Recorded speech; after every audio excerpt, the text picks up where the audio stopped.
Doctor Devarapalli Venkateswara గారిని మరి ఈ కేఎల్ రావు గారి జయంతి సందర్భంగా వారిని కొన్ని మాట్లాడాల్సిందిగా కోరుతున్నాను.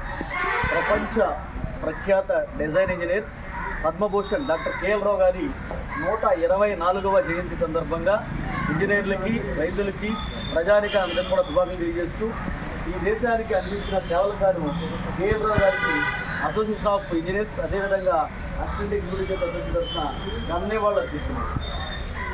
డాక్టర్ కేఎల్ రావు గారు వారు ఈ దేశానికి ఎంతో స్ఫూర్తిదాయకం.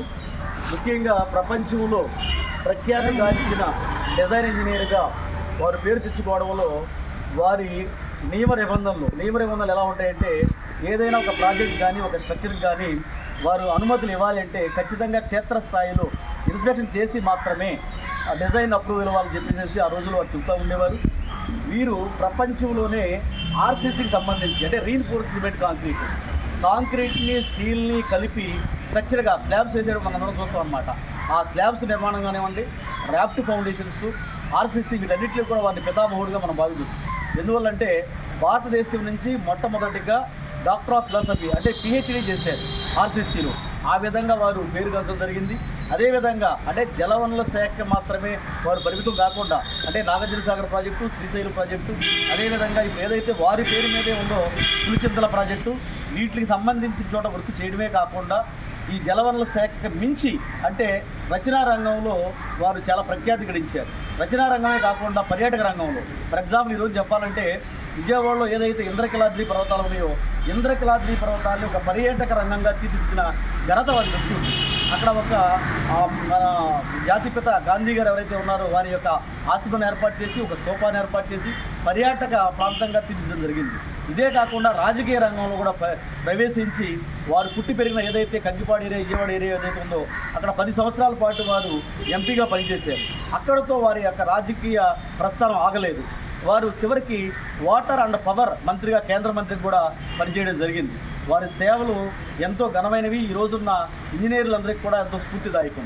కాబట్టి ప్రతి ఒక్కరు కూడా వారిని స్ఫూర్తిగా తీసుకుని వారి అడుగుజాడల్లోకి వెళ్ళవలసిన అవసరం ఉంది. అంటే మెయిన్గా ఎక్కడ ఏ డిజైన్ అప్రూవ్ చేయాలనుకున్నా కూడా వారి ఆశయం ఏంటి, ఒక్కసారైనా మీరు క్షేత్రస్థాయిలోకి వెళ్ళి పరిశీలించిన తరువాత మాత్రమే అనుమతులు ఇవ్వండి అనేది మనం స్ఫూర్తిగా తీసుకోవాల్సిన అవసరం ఉంది.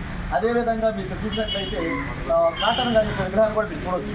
ఇక్కడ బందకట్టు ఆనికట్టు ఏదైతే ఉందో 1874లో దీన్ని ఎస్టాబ్లిష్ చేయడం జరిగింది, కన్స్ట్రక్షన్ చేయడం జరిగింది. కానీ దీనికి కాటన్ గారు 1846 అంటే స్వతంత్రం రావడానికి 100 సంవత్సరాల క్రితమే కోయిదా నుంచి మనకి గోదావరి నది వెళ్ళి సముద్రంలో కలిసే అంతర్వేది ప్రాంతం ఏదైతే ఉందో ఆ ప్రాంతం వరకు వారు సర్వే చేసిన సందర్భంలో ఈ బందకట్టు దగ్గర ఏదైతే ఈ వాగులు చుట్టుపక్కల వాగులు ఉన్నాయో ఈ వాగుల మీద ఒక ఆనకట్ట నిర్మించాలని చెప్పేసి ఆ రోజున ఈ యొక్క బందకట్టుకి అదేవిధంగా విజయవాడలో ఉన్న ప్రకాశం బ్యారేజీకి తొలిగా డిపిఆర్ తయారు చేయించింది సార్ అర్ధర కాటన్ గారే. ఈ సందర్భంగా వారికి మీ అందరి కనకాలతో నివాళులు అర్పిద్దాం.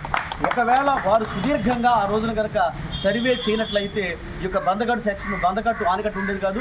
బందకట్టు ఆనకట్టు వల్లనే ఈ యొక్క కార్యాలయం కూడా 100 సంవత్సరాల క్రితం ఏర్పడిందని చెప్పేసి ఈ సందర్భంగా మీకు తెలియజేసుకుంటూ ఉన్నాం.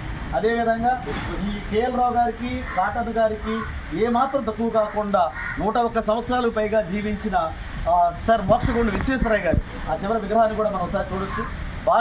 భారతరత్న బిరుదాన్ని వారు కూడా దేశంలో ఉన్న మహానది అదేవిధంగా అనేక ప్రాజెక్టులు హైదరాబాద్లో ఉన్న హుస్సేన్ సాగర్ కానివ్వండి, హిమాయత్ సాగర్ కానివ్వండి, గడ్డికోట, మూసీ నది మీద ఆ రోజు మూసీ నదిని డ్రింకింగ్ వాటర్ ఉపయోగించుకున్నారు. దాని మీద వాళ్ళు ఆనకట్టలు కట్టడానికి కూడా వారు ముందడుగు వేశారు. అంతేకాకుండా వారు కూడా రాజకీయ రంగంలోకి వెళ్ళి మైసూర్కి దివాన్గా అంటే ఒక మంత్రిగా సేవలు అందించడం కూడా జరిగింది. అందరి గురించి చెప్పుకోవచ్చు. అదేవిధంగా ఇంజనీర్స్ ఫెడరేషన్ అనే సంఘాన్ని కాటన్ గారు స్థాపించడం జరిగింది.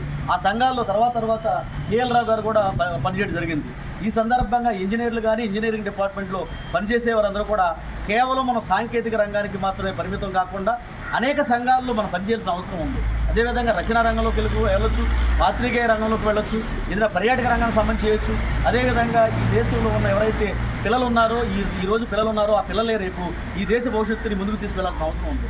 వాళ్ళల్లో మంచి ఆలోచనలు కలిగించడం కోసం ఇంజనీర్లు మొదటి పాత్ర పోషించాల్సిన అవసరం ఉంది. ఎందుకంటే సమాజంలో డాక్టర్స్కి, ఇంజనీర్స్కి ఒక ప్రత్యేకమైన గుర్తింపు ఉంటుంది. ఆ గుర్తింపుని దేశానికి ఉపయోగపడే విధంగా కూడా చేయాలి. ఇక్కడ ఈ యొక్క అప్లాండ్ సబ్ డివిజన్ కొయిలుగూడెంలో ఈ విగ్రహాలను ఏర్పాటు చేయడంలో ప్రధాన పాత్ర వహించిన ప్రముఖ గుత్తేదారు సూరిబాబు గారు, అదేవిధంగా శ్రీనివాసరాజు గారు, అదేవిధంగా ఇక్కడ గతంలో ఇక్కడ పనిచేసి వెళ్ళిన భాస్కర్రావు గారు, అప్పుడు ఈ యొక్క విగ్రహాలు ఆవిష్కరణలో అనిల్ కుమార్ గారు కూడా ఉన్నారు. ఇది ఎంతోమంది. అదేవిధంగా ప్రముఖ ఎన్జిఓ నాయకులు చోడగల్లి శ్రీనివాసరావు గారు, ఈఎన్సీగా పనిచేసిన పెద్దలు రేవు సతీష్ కుమార్ గారు, ఇటువంటి ఎంతోమంది. అదేవిధంగా దేవప్రకాష్ ఇంజనీర్ గారు, ఎంతోమంది యొక్క ఒక మంచి ఆలోచనలతో ఈ రోజున ఒక సబ్ డివిజన్ లెవెల్లో ఈ విగ్రహాలు కూడా ఏర్పాటు చేయడం జరిగింది. ప్రతి ఇంజనీరింగ్ ఆఫీసులో కూడా, ప్రత్యేకించి జలవనరుల శాఖకు సంబంధించిన ప్రతి సెక్షన్ ఆఫీసు సబ్ డివిజన్లో కూడా ఇటువంటి విగ్రహాలను ఏర్పాటు చేయాలని చెప్పేసి ఈ సందర్భంగా కోరుకుంటూ ఉన్నాం. అదేవిధంగా ఇక్కడ విచ్చేసిన ప్రతి ఒక్కరికి కూడా హృదయపూర్వక ధన్యవాదాలు తెలియజేసుకుంటూ రాష్ట్ర అసోసియేషన్ ఆఫ్ ఇంజనీర్స్ తరఫున మమ్మల్ని ఇక్కడికి ఆహ్వానించి ఈ మహోన్నత కార్యక్రమంలో పాలిభాగస్వాములు చేసిన సభాధ్యక్షులు వారు మనోజ్ కుమార్ గారికి, అదేవిధంగా ఇక్కడ ఏఈ గారు రాహుల్ గారికి, అనిల్ గారికి, డిఈ గారు సునీత గారికి, క్వాలిటీ కంట్రోల్ విభాగానికి చెందిన అసిస్టెంట్ ఎగ్జిక్యూటివ్ ఇంజనీర్ బిసిల్లా గారికి, మిథిలేష్ గారికి, అదేవిధంగా ఈ యొక్క సబ్ డివిజన్ సీనియర్ అసిస్టెంట్ గారు రాజ్కుమార్ గారు, జూనియర్ అసిస్టెంట్ రాంబాబు గారు, అదేవిధంగా మా పాత్రికేయ మిత్రులు సీనియర్ సీతారామరాజు గారు, అదేవిధంగా మా మిత్రులు సురేష్ గారు, అదేవిధంగా మన బాబు కృష్ణబాబు గారు, అదేవిధంగా మరొక గుత్తేదారులు వారు వంశీ గారు, అనేక మంది మా స్టాఫ్ లక్ష్మి గారు, అనేక మంది గంగాధర రాజు అందరూ ఉన్నారు. వీరందరికీ కూడా హృదయపూర్వక ధన్యవాదాలు తెలియజేసుకుంటున్నాం. ఫైనల్గా రామకృష్ణ గారు, ఒకసారి రామకృష్ణ గారు అత్యుత్తమైన సేవలు అందించారు. అంటే ఇక్కడ ఈ యొక్క సబ్ డివిజన్ని కరెక్ట్గా రన్ చేయాలంటే, ప్రత్యేకించి బందగట్టు రన్ చేయాలంటే లస్కర్గా వీరి యొక్క సేవలు ఎంతో అభినందన. ఒకసారి మీ అందరికీ అర్థాలతో రామకృష్ణ గారిని అభినందించవలసిందిగా కోరుతా ఉన్నాం. బాబు కృష్ణబాబు గారు ఫోటో తీసుకుంటారు ఒకసారి అందరూ రండి.